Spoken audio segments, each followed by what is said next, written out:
So today we are up, we've had breakfast, we are wandering through to the main square because we've got a meeting point because today we are going on a tour. We're going on a tour of all the like tombs and stuff around Marrakesh. Yeah, I'm looking You forward excited to it. moving? Yeah, I am looking forward to it, yeah. These streets are mental. Yeah, it's early, so everyone's bustling about, sorting the shops out and things like that, so it's absolutely balmy. There's not many people about though. Which is yeah, quite nice, and it's very it is. cool at the minute. So yeah, we're looking forward to it today though, it should be a good day. We're a bit more organised than yesterday. We have water, we have sun cream, we have sunglasses, we have almost everything we probably need, don't we? Yeah, I think so, yeah. I think so. We'll be alright, we'll make it work. So we've made it to the meeting point. Currently in the main light square. I am not going to try and say it. And we're waiting for our tour guide. Yeah, it's really early at the minute, so it's not too busy. Everyone's just setting up, but you can tell. Well, we drove through last night and it's manic here at night. It's manic all the time.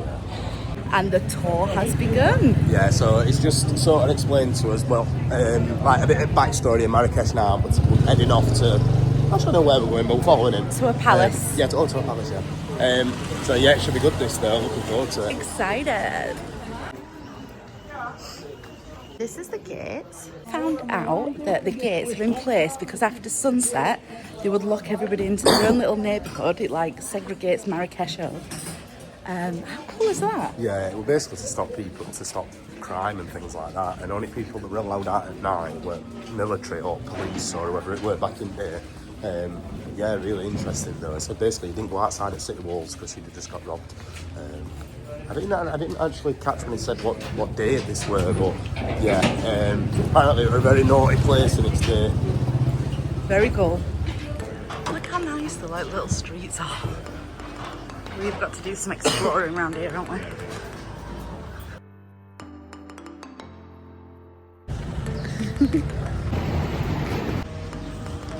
So we've arrived at the palace, which started as a palace for somebody rich with loads of wives. Yeah, and he built this palace because he was going to give it to one of his wives. Anyway, he died before he gave it as a gift. And then what happened was they had four wives. They argued like mad and had wars about it. So nothing happened with it for years and years. 7 years. And then French took over Morocco, so it didn't have nothing to do with it for a long time. 1912?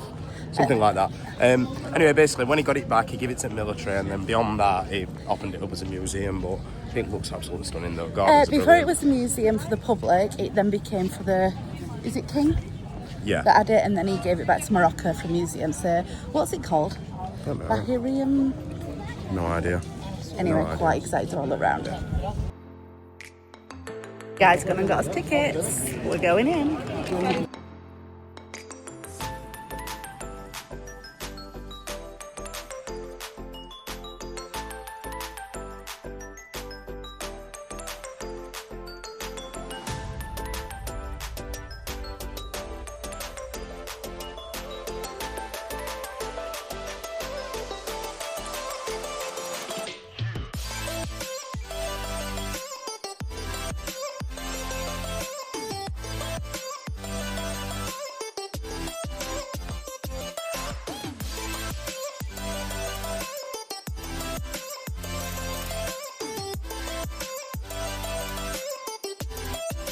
Beautiful palace, It's allowing unreal, too many people in at once. Yeah, there is. You can't even Spoils move. it a bit. But absolutely gorgeously put together. Yeah, it's unreal actually. We are just entering the Jewish quarters.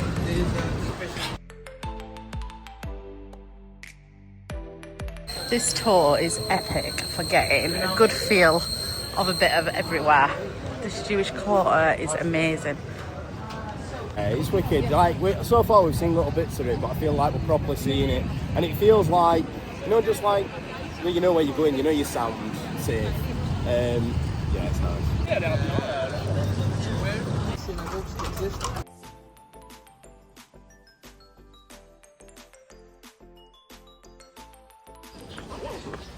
So here we are at the Sardinian tombs. Yeah, I don't know if it's called Sardinian, but yeah, we're here. What is it called? I don't know, but yeah, we're here though. We're at these tombs now. It's really grand around. There's like all big fortress walls surrounding it. It's unreal, actually. Everywhere's so beautiful, isn't it? Yeah.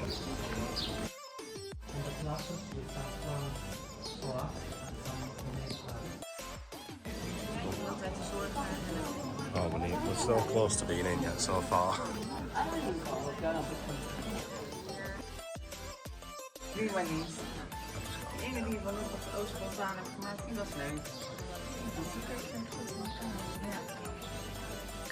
that down there. I know. That is mad, isn't it?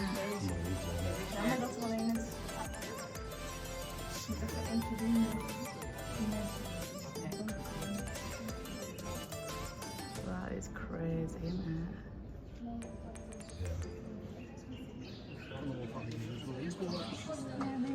Yeah, it is.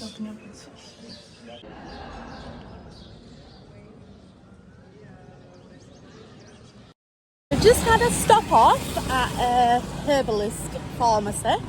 Oliver's bought himself some saffron. Yeah, I have bought some saffron to cook with. I've got some oil, organ oil for me and Oliver. Yeah. And I've bought some rose perfume. Yeah, so I've just spent his life savings in there. And some spices so Oliver can make me a tagine. Yeah, so when I'm home. It was cool though, it was good, and to be fair, Guy did sell it really well. I quite enjoyed the demonstrations. Yeah, it worked good, so we bought a few bits. So yeah, tagine when we get home. And now we're off to the souks, I believe, on our tour. Guys, a wizard, look. So we are just here, we're around the mosque gardens, and there's a beautiful waterfall, and these gardens are beautiful. Yeah, it's planted up, absolutely. Do you know, like to say it's such a hot, barren country? Everything's lush and green, it's like they must put loads of effort into it. But it's really pretty though. So we've seen these online, and we're going to try, it's like cheese in a phyllo pastry.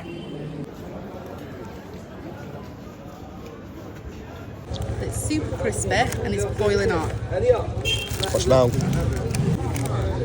Got noodles in it. Everything's got noodles in it. It doesn't taste very cheesy. Is it not? Yeah. A bit cheesy, but very average. I wouldn't really recommend. It's alright, but yeah, it's just absolutely packed, isn't it? So first with the club, we tried to little walk around the souks, but it's absolutely packed. It's like a rabbit warren. So now we're going to have lunch and a bit of a chill out on this rooftop terrace. So we've had lunch. Oliver's just nipped to the loo, and we are going to go around the shops.